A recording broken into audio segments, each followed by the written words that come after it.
Yes, indeed. It's time for our nutrition discussion to begin right now. And today we have Dr. JP, Dr. Jesupelumi Adenihun, a visionary leader, clinical practice, nutrition, health management, and health technology. Now, she has a degree from the University of Lagos College of Medicine, and Dr. JP has been proven to be a driving force in the advancement of healthcare in Africa. Today's topic on nutrition is the role of family, culture, and society in shaping our eating habits. Now, growing up, I feel like food, we never used to see food as something that contributed to our health or elongated life. We just used to see food as something to fill our bellies, to stop that hunger. Let's talk a bit about this issue of our culture. Okay. Good morning, Titi. Thank you for having me here again. So I want us to even first of all define what culture is, and then talk about what the family is and also the society. So when we're talking about culture, everyone is told that culture is a way of life. Yeah. And then we say also that the family is the basic unit of society. And so whatever the family or whatever role the family plays, it eventually impacts on the outcome that anyone coming from the family would have, even in terms of the perspective. So when you grow up in a home and then all you see is food is only a necessity, and then you don't understand the health benefits, that's definitely what you're going to grow up with until you start to have a redefining or a reshaping of what that knowledge you've had before has been. So majorly in most families we say that, okay, people just eat, and then even there's the portion of saying that food is also a reward. Maybe most times you're having the fish and protein. I'm sure we'll get to that. But people don't understand, and that's what we're beginning to enlighten and educate people on now, that you don't just eat. There's a purpose to eating. There's a reason you're eating, and you're eating also, even though you're enjoying the meal, but it's also to impact on your health. There are health outcomes that happen. So why is it that, I don't know if it's just an African thing. I doubt it's just an African thing. Why is it that, you know, the protein is always like the reward after you've eaten everything else on the plate? So there are even some children that, you know, because they have bad habit of not finishing their main meal, parents will hold back the meat or fish or egg until they're done with that main meal, and then say, okay, are you done with your food?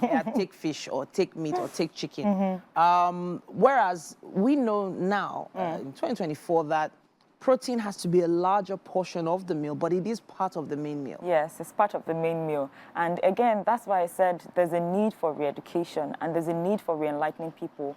Because what happens is, by the time a child grows up seeing protein as a reward, when they grow up, they want to start to indulge. And that's why you see people sitting and they're with large bowls of different proteins. And you're like, why would a person be having such amounts at a sitting? Well, it's because there's that mindset of being deprived over time, and then they feel as though, oh, I have the opportunity now. Maybe they now have the means, or they even have the access or the liberty to take as much as they want. And that's why you see that in some families or in some settings, there are particular people that are saying, oh, this is the head of the home, so you should have a large plate of protein.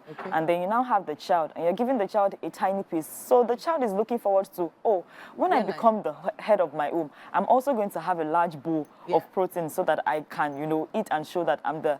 But that's not the mindset. In fact, it should even be the other way around. So the children... They should... The adults. Exactly. So they should be enjoying their proteins as well, and not exactly see it as a reward that, okay, this is the icing on the cake of my meal, because then it starts to affect them. So maybe a better approach could be to say, this part of the meal is important for you.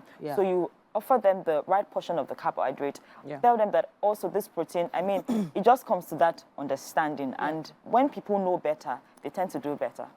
Okay, so I'm remembering growing up talking about the way a plate should be divided.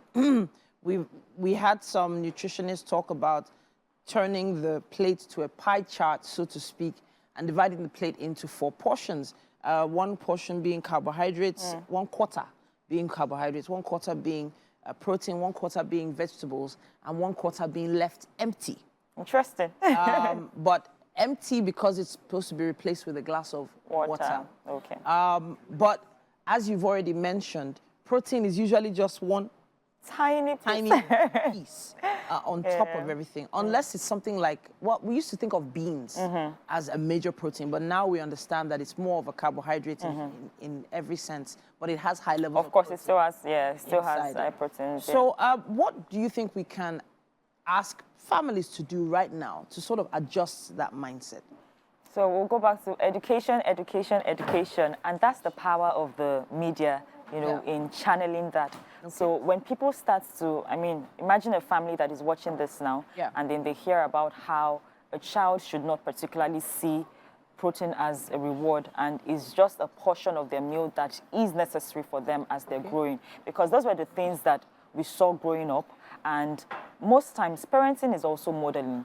So we don't know, but a generation has passed on a practice to another generation, and then that is being passed on to their own children as well. So unless that is corrected with the right information and the right knowledge, and that's why we encourage people to get expert knowledge, or maybe from the physicians or the nutritionists, so that they're able to, you know, bring on the right practices. All right, and then of course using sugar as a reward that's is a also huge one. a big deal.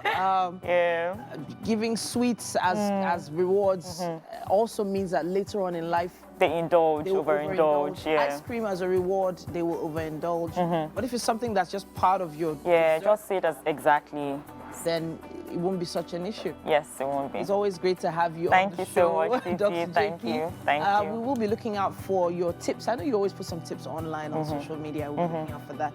And of course, we would love to hear your thoughts as well. Use our hashtag WakeUpNigeria on TVC and tag us WakeUpNigeria TVC.